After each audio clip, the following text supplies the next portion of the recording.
Bienvenue sur ce podcast. Aujourd'hui, on vous parle de comment faire minimum 200% à l'intérieur de 6 mois. Et oui, une stratégie de trading miracle. On se voit tout de suite.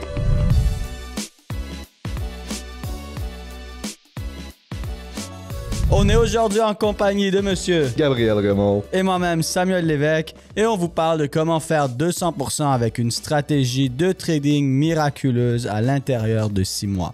Ben pas miraculeuse, mais très bien pensée, n'est-ce pas Gab? Exactement. Alors je te laisse commencer. Évidemment, je pense que vous le savez déjà, ce n'est pas ce dont on va venir parler aujourd'hui. On va venir parler plutôt des vrais chiffres, de la réalité du trading et aussi de l'investissement. Pam, pam, pam. Pam, pam. Bon, ben je m'en vais. L'épisode m'intéresse plus. Non, mais je pense que... moi, je trouve ça intéressant. Parce qu'on a, veut pas, certaines attentes aussi qui sont vraiment mises de l'avant à cause de tout, premièrement, les réseaux sociaux et aussi à cause de, surtout, de nos objectifs, nos ambitions, le fait de potentiellement se lancer dans une nouvelle... de développer de nouvelles compétences pour peut-être quitter un emploi, atteindre plus rapidement nos objectifs du futur. Et là, quand on commence à venir nourrir peut-être ces fausses croyances, ça peut avoir des impacts qui sont un peu plus, durs à venir déconstruire sur le long terme. Ouais, puis quelque chose qu'il faut réaliser, c'est que je pense que l'épisode qu'on va faire actuellement, c'est peut-être un des épisodes les plus importants qu'on a fait. Alors, vraiment, restez à l'écoute parce que une des choses que j'ai réalisées, puis qu'on a réalisé en tant que coach avec les fausses croyances que les gens se mettent par rapport aux résultats qu'ils peuvent atteindre, c'est aussi basé sur le fait qu'ils n'ont pas de standard. Ils n'ont rien auquel se comparer. Tu sais, par exemple, si maintenant je regarde que le marathon le plus rapide du monde a été fait en 2 heures, est-ce que moi, je pense que je vais être capable de le faire en 2h30 ou en 1h30? Clairement pas. Mais la plupart des gens n'ont pas de façon de se mesurer. Donc, qu'est-ce qui se passe?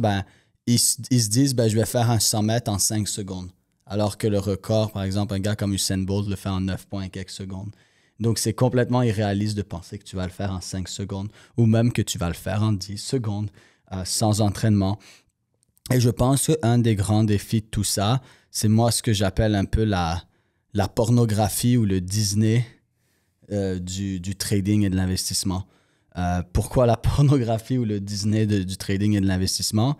C'est parce que Disney, tout est toujours beau, ça finit bien, les films de princesses, les petites filles regardent ça, ils veulent leur prince charmant, puis après ils cherchent ça dans leur vie de tous les jours, puis c'est pas ça qui arrive.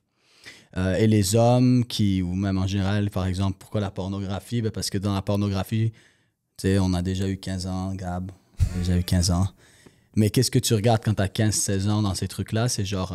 c'est jamais le gars qui veut, puis c'est la femme qui veut absolument. Mais s'il te plaît, donne-moi ton engin, tu vois? Et après, tu réalises dans la vraie vie que c'est pas exactement ça. Et c'est fou parce que qu'est-ce que ça crée tout ça? Ça crée des habitudes, des croyances que les gars, ils pensent à être comme ça, les femmes, ils pensent que ça va être comme ça crée des conflits.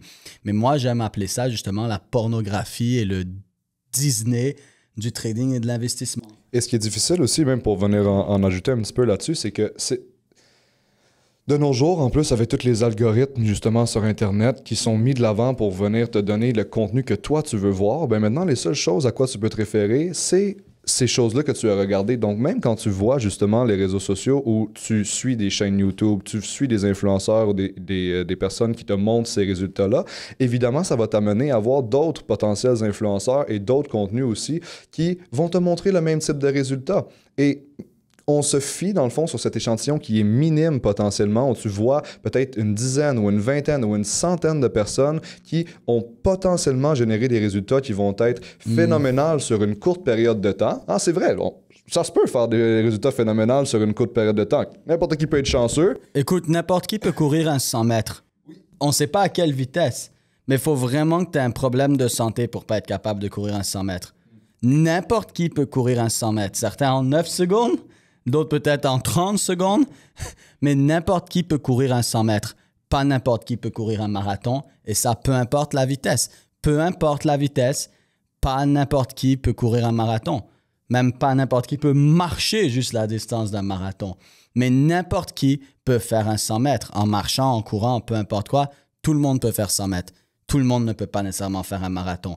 Donc, des résultats à court terme, comme tu dis, faire des résultats exceptionnels rapidement, et c'est pour ça que ça s'appelle exceptionnel. Pas exceptionnel dans le sens tu es exceptionnel. Non, dans le sens tu as été exceptionnellement chanceux et maintenant tu as sûrement un biais de surconfiance en ta compétence qui est inexistante parce que c'était juste de la chance.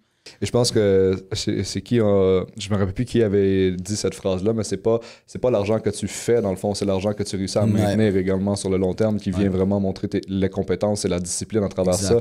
Et justement, quand on se voit en tant qu'individu juste faire potentiellement confiance à ce petit échantillon-là où on voit les résultats phénoménaux, ça ne représente rien, en fait. C'est la pornographie et le Walt Disney du trading. Et les gens, ils voient ça sur quoi?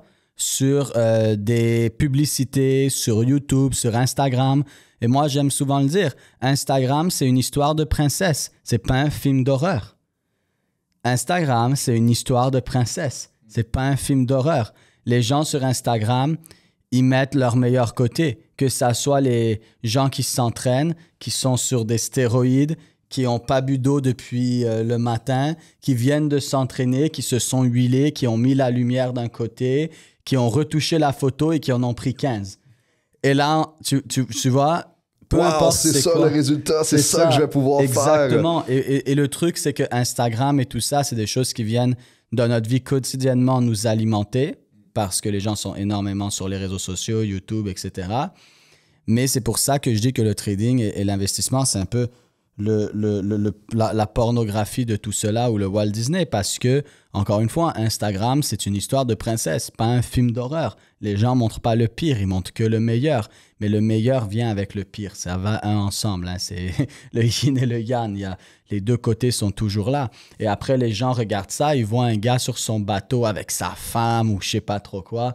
Puis ils sont comme « Waouh, je vais faire autant d'argent puis quitter mon emploi dans tant de temps, puis blablabla. » Mais tout ça, c'est faux parce que les standards que les gens se mettent, c'est des standards qui sont des films de Walt Disney. C'est les standards de « t'as regardé James Bond et tu te dis « Ah, je vais devenir un agent secret. » Un espion, ça ressemble à ça. Exact. Alors qu'un vrai agent secret, ça fout rien. Ça va dans un pays, ça donne de l'information, ça a souvent une job vraiment normale pour se camoufler. Puis si jamais ils se font attraper, ils sont morts. Et aussi, le 3/4 du temps, justement, il se passe pas grand-chose. Mais tout ce qu'on voit, c'est condensé à l'intérieur d'un film de 2 heures. Exact. Donc, je pense qu'on va venir essayer de décortiquer ces chiffres-là, justement, avec la suite. Puis, justement, nous, on a voulu même amener, avec ce podcast, les chiffres des pros. Littéralement, les meilleurs. Les Michael Jordan du trading et de l'investissement, les Kobe Bryant, les Lionel Messi, les Ronaldo, les Guy Lafleur, les Georges Saint-Pierre. Je vous dis tous les sports comme ça. Identifiez-vous à ça. Ils vont s'identifier à quelque chose. Et c'est pour se dire, justement, imaginez, là, si les pros ont ce type de résultats-là, mais d'être juste potentiellement capable de faire un 60% ou 75%, imaginez, de ce qu'un pro est capable de faire, parce qu'on sait que pour être un professionnel, on s'entend que c'est pas le même genre d'activité au quotidien, de discipline, etc. Là, mais même si on est capable d'être un semi-pro ou quelque chose qui justement nous amène des résultats qui sont peut-être qui arrive à la cheville, si on veut, d'un athlète professionnel, on est quand même capable d'avoir des résultats qui vont être intéressants. Mais ça nous donne justement cette unité de mesure maintenant là, pour être capable de se référer. Quoi. Exact. Et puis, il faut prendre en considération que toutes ces personnes-là, c'est minimum 20 ans de données. Hein. Donc, c'est des gens qui ont de l'expérience. Ils l'ont dépassé, leurs 10 000 heures. Ils l'ont dépassé largement, leurs 10 000 heures. Et certains d'entre eux ont même des équipes complètes avec des millions de dollars d'équipement. Ça aussi, faut. On y va. Donc, le but vraiment de cet épisode-là, restez avec nous. On a un peu fait une intraque maintenant. C'est rare qu'on ait notre téléphone avec nous, mais là, on les a parce que ce qu'on veut vous montrer, c'est quoi ces chiffres réels. Donc maintenant, au lieu de vous baser sur la pornographie ou le Walt Disney du trading, l'investissement avec Instagram et tout ça, on va vous donner des chiffres réels. On va vous montrer, hey, regardez, les meilleurs marathoniens du monde, ils font 2 heures. Fait que si tu fais 3 heures, c'est pas mal bon, sachant que la moyenne, c'est 5 heures. Puis quand on dit la moyenne, c'est 5 heures, ça, c'est pour les gens qui s'entraînent et qui courent. Parce que cette moyenne-là est basée sur les gens qui s'entraînent et qui courent. Si on prenait la moyenne de toute la planète, pas mal sûr que on est à du 10-12 heures de marathon. Ou non fini. Ou non fini, exactement. Donc là, on va vous donner des choses qui vont vous permettre de être honnête avec vous-même, être transparent avec vous-même, avoir des attentes réalistes, peut-être même certains d'entre vous, vous retirez beaucoup de pression sur les épaules en réalisant, OK, attends, c'était peut-être un peu irréaliste. Et peut-être certains d'entre vous, ça va vous froisser parce que vous voulez vivre dans votre Alice au pays des merveilles, continuer à regarder Walt Disney, puis vous aimez ça, la pornographie, vous avez le droit. Mais nous, on va vous dire la vérité maintenant, puis c'est à vous de choisir est-ce que cette vérité, elle va faire mal et elle va être acceptée ou est-ce qu'elle va faire mal et vous allez vouloir la refuser. Mais à la fin de la journée, ça reste la réalité. On attaque? Vas-y, Gab. Let's go. Moi, le premier qui m'avait vraiment frappé, là, parce que je le vois énormément justement dans les cohortes Ascension, on se suit pendant une période de 16 semaines, c'est Paul Tudor Jones. Donc, Paul Tudor Jones, un des plus grands, si c'est pas un plus grand, le trader au monde qui existe présentement. Rendement annualisé moyen, 19% par année depuis 1980. Ça, c'est 19% par année depuis 45 ans. 45 ans. Et lui, son style, justement, c'est pour ça que c'est un très bon exemple comme trader parce qu'il a vraiment un style plus day trading où d'habitude, ses positions, ils durent quelques jours à quelques semaines max. Donc, quelque chose de très commun pour la plupart des retail traders.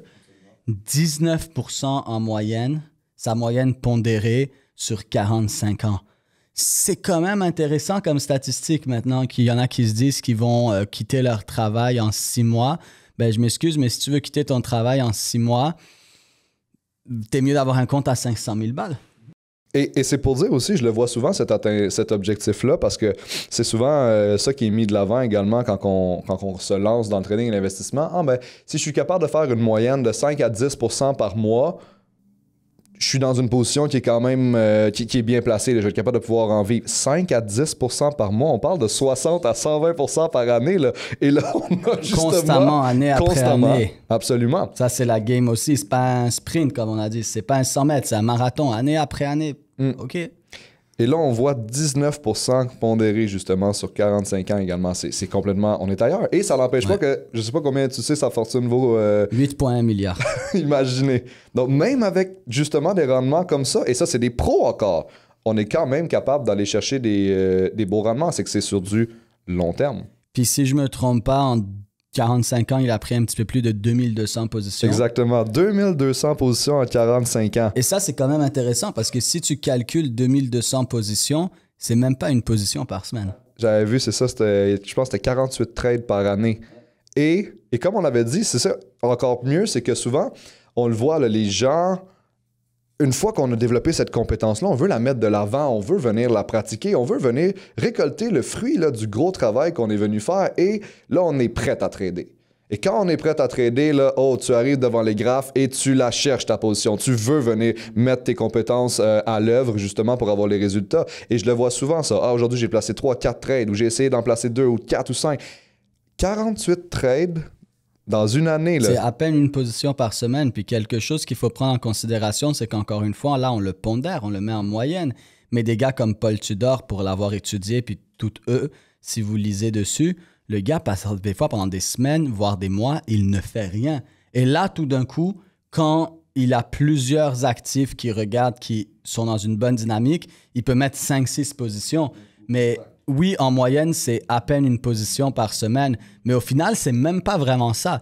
Parce que c'est plusieurs positions après des fois des semaines et des mois d'attente. Mais même si on le pondère par semaine, ça reste pas plus d'une position par semaine. Et ce qui est encore il va plus... pour la qualité. Exact. Imaginez là, la patience que ça doit prendre. Et je pense que c'est Warren Buffett qui avait mentionné ça. La richesse, c'est un transfert des gens impatients vers les gens qui sont patients. Yes. La patience que ça doit nécessiter là, pour un trader de venir se dire non, ceci n'est pas le setup le plus parfait. Non, je vais attendre. Non, j'ai pas toutes les confirmations. Ce n'est pas ma journée pour venir trader. Ouais. Et que là, à un certain point, tu te dises parfait, les feux sont verts, je vais mettre mes 5-6 positions qui vont maximiser mes chances de gagner. C'est de la discipline. Là. Je pense que ça serait intéressant de donner aussi sa meilleure année, sa pire année, parce que là, c'est ce que les gens ne réalisent pas, mais le marché, tu as des meilleures années, tu as des pires années, puis là, on parle d'une pondération de presque 20%. Mais si je ne me trompe pas, ben vas-y, donne donc sa pire année et sa meilleure année. Meilleure année, on commence avec la pire ou la meilleure? On commence avec la pire. On va finir avec les beaux chiffres quand même. Année critique, moins 70% sur ses positions avant 1985. avant qu'il commence à renforcer ses positions de risque, avant qu'il commence à renforcer ses règles où il se dit « Non, regarde, je vais être plus assidu avec ma gestion de risque. » Moins 70%. Meilleure année, 199% en 1987. On voit au moment du Black Monday. Ouais. Donc, on va l'arrondir à 200%. Imaginez, là. Tu t'es fait une année à plus de 100%, puis une année à moins 70%. Puis ça, c'est quelque chose, par exemple, que je veux dire aux gens, c'est que la vraie moyenne pondérée de Paul Tudor, c'est environ 30% par année. Parce que ce 70%, il a fait vraiment mal. Puis une fois qu'il a géré mieux son risque, on peut voir que ses pires années, c'est genre des moins 5, moins 10%. Sur sa vraie pondération, c'est environ 30%.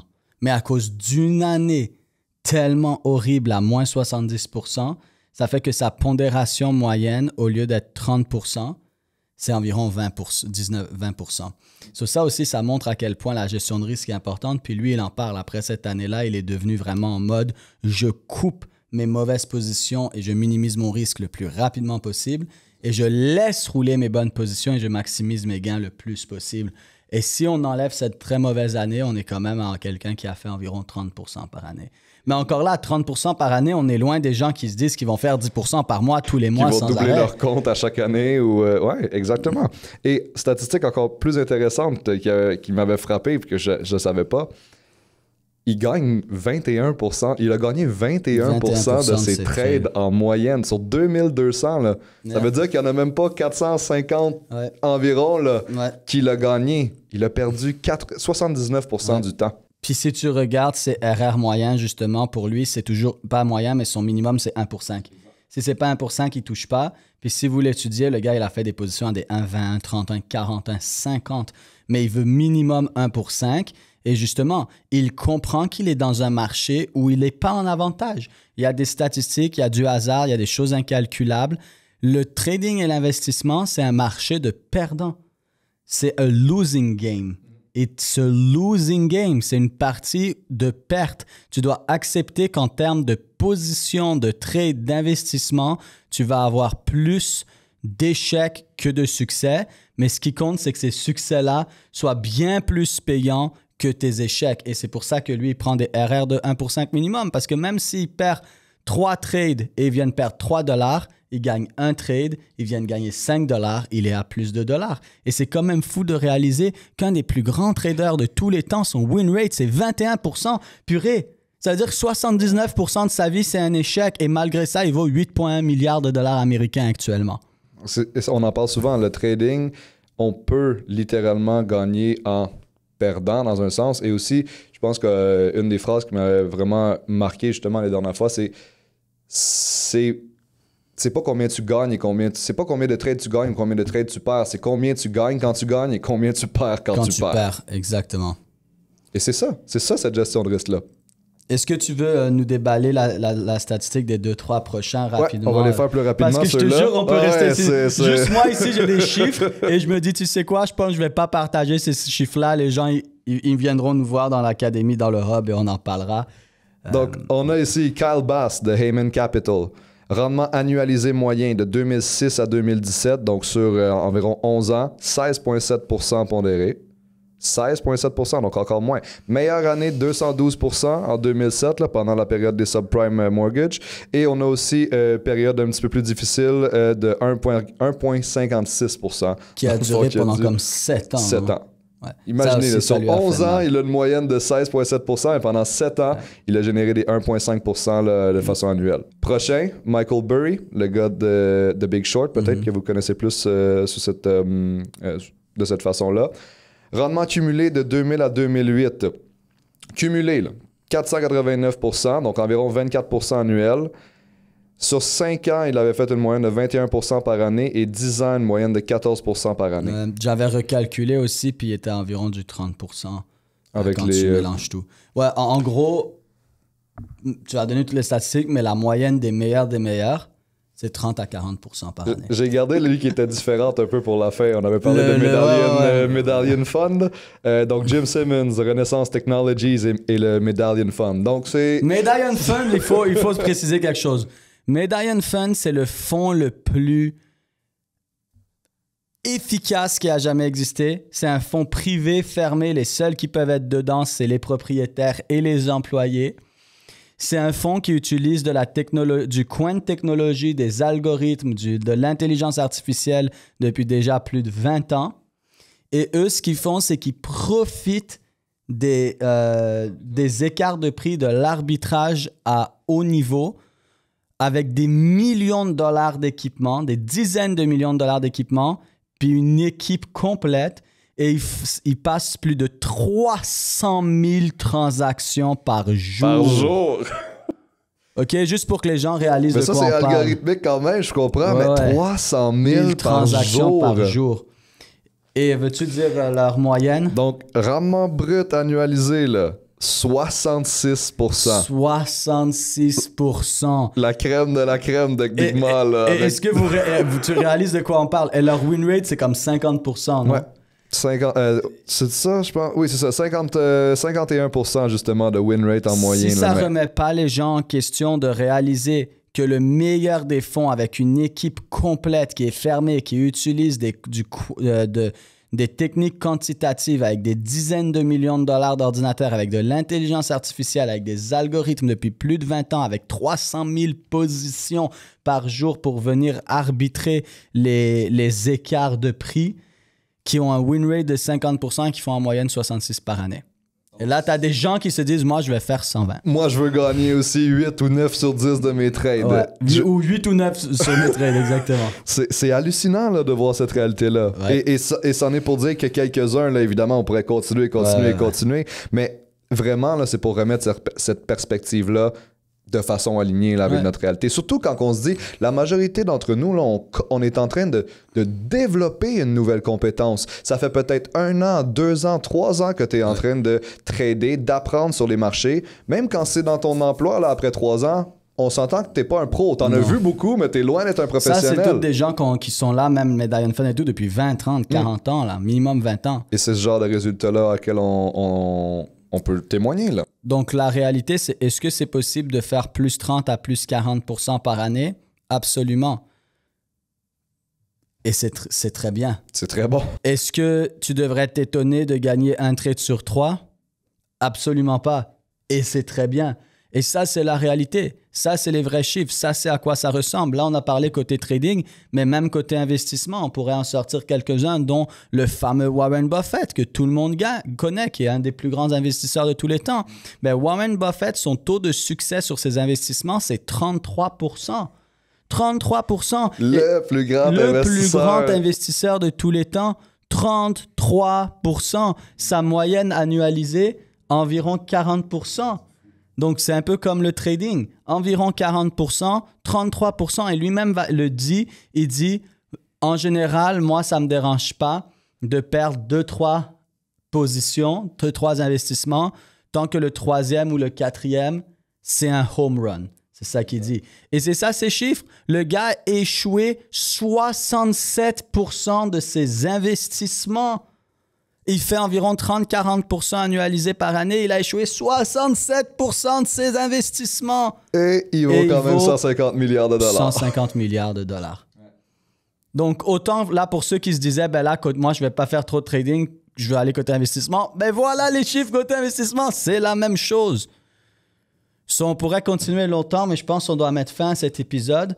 Mais j'espère vraiment et sincèrement que de venir réaliser ces vrais chiffres, ces vrais standards, c'est à quoi que ça ressemble vraiment, va permettre à certaines personnes de s'enlever du poids sur les épaules, de se remettre des objectifs qui font du sens, ou même de réaliser qu'ils font déjà peut-être très bien.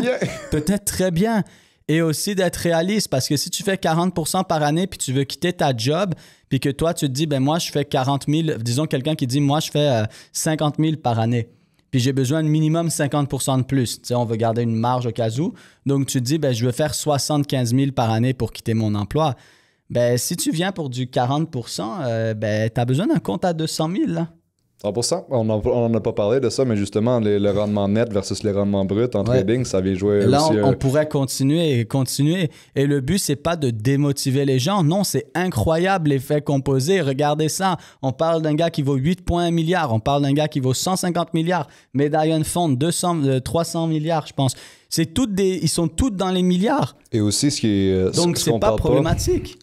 Tu sais, ces personnes-là, ils sont aussi souvent des fonds, des compagnies, ils sont enregistrés. Ils ont certaines choses à devoir également pour le board, pour les investisseurs, exact. Et c'est normal. Tu sais, on n'a pas nécessairement cette pression. Ben, on n'a pas autant peut-être cette pression-là, autant de règles à devoir respecter justement quand on le fait pour soi-même. Exact. Donc, ça l'ajoute quand même un bon point positif où je n'ai qu'à contrôler mes émotions, mes attentes, je dois rien à personne.